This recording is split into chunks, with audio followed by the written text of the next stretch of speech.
கர்த்தருடைய பரிசுத்த நாமத்திற்கு மகிமை உண்டாவதாக. இந்த ரியல் ஹோப் மினிஸ்ட்ரிஸ் மூலமாய் உங்களை சந்திப்பதில் மிக்க மகிழ்ச்சி. இன்றைக்கி நம்ம பார்க்க போகிறது ஆசரிப்பு கூடாரம் பார்ட் 4. நம்ம பார்ட் 3ல் எதை குறித்து பார்த்தோன்னு பார்த்தீங்கன்னா, ஆசரிப்பு கூடாரத்தினுடைய வாசல் எப்படி இருந்துச்சுன்னு சொல்லி நம்ம பார்த்தோம் இல்லையா. இன்றைக்கி நம்ம எதை குறித்து பார்க்க போகிறோன்னு பார்த்தீங்கன்னா, பிரகாரத்தை குறித்து நம்ம பார்க்க போகிறோம். பிரகாரத்தினுடைய பனிமுட்டுகள் என்ன, அந்த பிரகாரத்தில் இருக்க பனிமுட்டுகள் எதையெல்லாம் காட்டுது, நம்ம ஆவிக்குரிய வாழ்க்கையில் அது எதை குறிக்கிறது அப்படின்னு சொல்லி நம்ம பார்க்க போகிறோம். இந்த பிரகாரத்தினுடைய முக்கியமான பனிமுட்டுகள் 4 விதமான பனிமுட்டுகள் இருக்குது. என்னன்னா, வெண்கல பலிபிடம், வெண்கல தொட்டி, வெண்கல முள்துறடுகள், நெருப்பு சட்டிகள். இந்த வெண்கல பலிபிடம் எதுக்கு யூஸ் ஆகுது, அதில் என்ன இருக்குது அப்படின்னு பார்த்தீங்கன்னா, சாம்பல் சட்டிகள், கரண்டிகள், கிண்ணிகள்லாம் இருக்குது. இந்த சாம்பல் சட்டி, கரண்டி, கிண்ணி இதெல்லாம் எதுக்கு யூஸ் பண்ணுறாங்க அப்படின்னா, பலி செலுத்தி தகனிக்கப்பட்ட அந்த மிருகத்தினுடைய சாம்பலை எடுத்து வெளியே கொட்டுறதுக்கு யூஸ் ஆகுது. இந்த முள்துறடுகள் எதுக்கு யூஸ் ஆகுதுன்னா, அது வேகிறதுக்காக வேகும்போது வெளியே தெரிக்கும் இல்லையா துண்டுகள், அதை குத்தி எடுத்து மறுபடியும் பலிபீடத்தில் போடுறதுக்கு யூஸ் ஆகுது. நெருப்பு சட்டிகள் எதுக்கு யூஸ் ஆகுதுன்னா, பலிபீடத்துக்கு தேவையான அக்னியை சேகரித்து வைக்கிறதுக்கு யூஸ் ஆகுது. எப்போதுமே பார்த்திங்கன்னா, இஸ்ரவேல் ஜனங்கள் பிரயாணம் பண்ணும்போது நெருப்பு சட்டிகளில் நெருப்பை எப்போதுமே பாதுகாத்து வச்சுருப்பாங்க.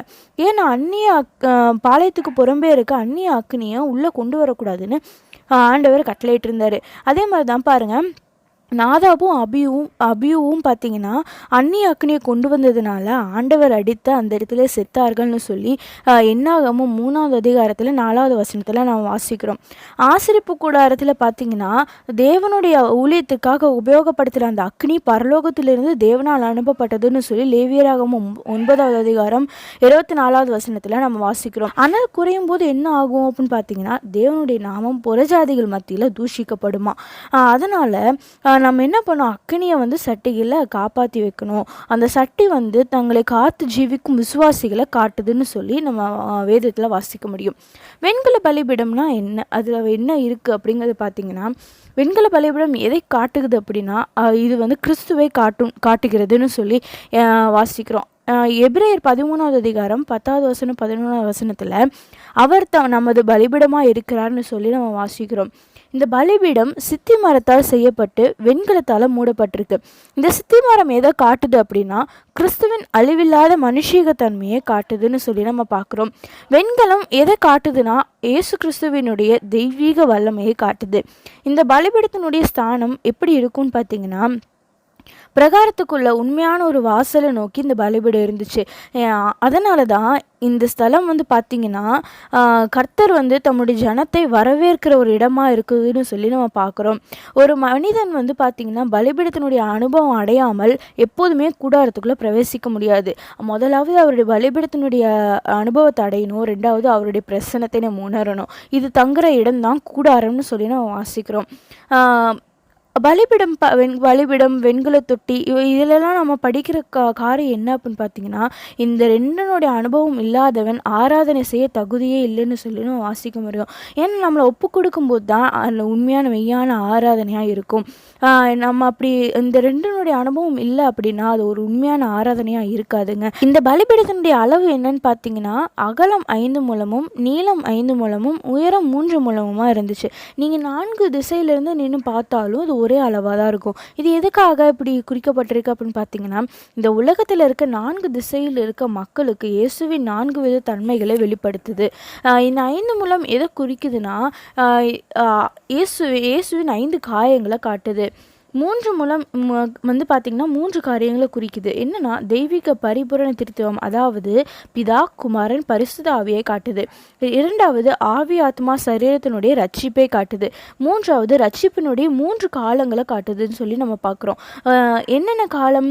ரட்சிக்கப்பட்டேன், ரட்சிக்கப்படுகிறேன், ரட்சிக்கப்படுவேன். ரட்சிக்கப்பட்டேன் அப்படிங்கிறத குறித்து நம்ம எபேசியர் 2வது அதிகாரம் 8வது வசனத்தில் நம்ம பார்க்க முடியும்.